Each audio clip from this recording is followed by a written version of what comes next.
বিষয়টি স্পষ্ট করেছেন। যাই হোক,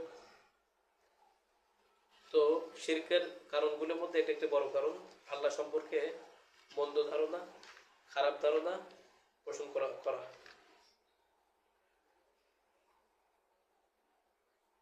আর 2 নম্বর বিষয় হচ্ছে, শিরকের 2 নম্বর কারণ হলো সৃষ্টিকে স্রষ্টার সমতুল্য মনে করা। আল্লাহর সাথে শিরকের এটা অন্যতম একটি কারণ, সৃষ্টিকে স্রষ্টার সাথে সমতুল্য করা।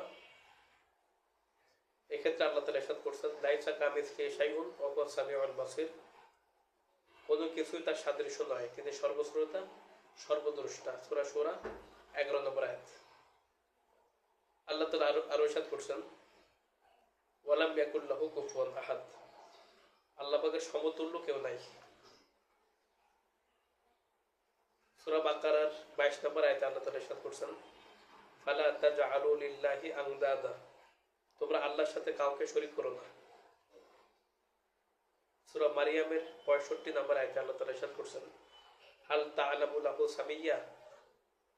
তুমি কি তার সমমান সম্পন্ন কাউকে জানো?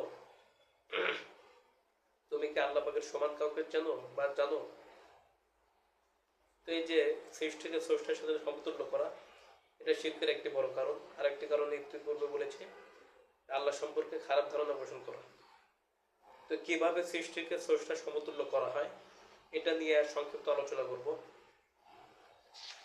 বিভিন্ন সিস্টেমে সৃষ্টিকে স্রষ্টার সমতুল্য করা হয়ে থাকে। আমি সংক্ষিপ্তভাবে 10টি বিষয় আলোচনা করব। 1, যে ব্যক্তি তার দোয়া, ভয়, আশা, ভরসা সৃষ্টির সাথে সম্পর্কিত করল, সে এসব কাজে সৃষ্টিকে স্রষ্টার সাথে সমতুল্য করল।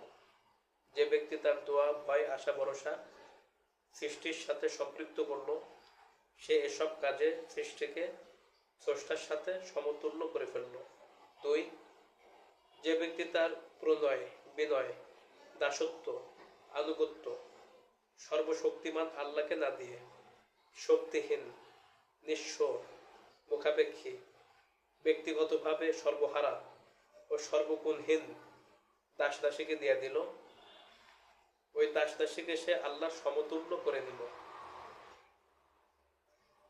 সার্বভৌম ক্ষমতা, নিরঙ্কুশ মালিকানার অধিকারী, স্বয়ং সম্পূর্ণ, সর্বগুণে গুণান্বিত, সকল দোষ ত্রুটি হতে পবিত্র, উপমাহীন, তুলনাহীন, সমকক্ষ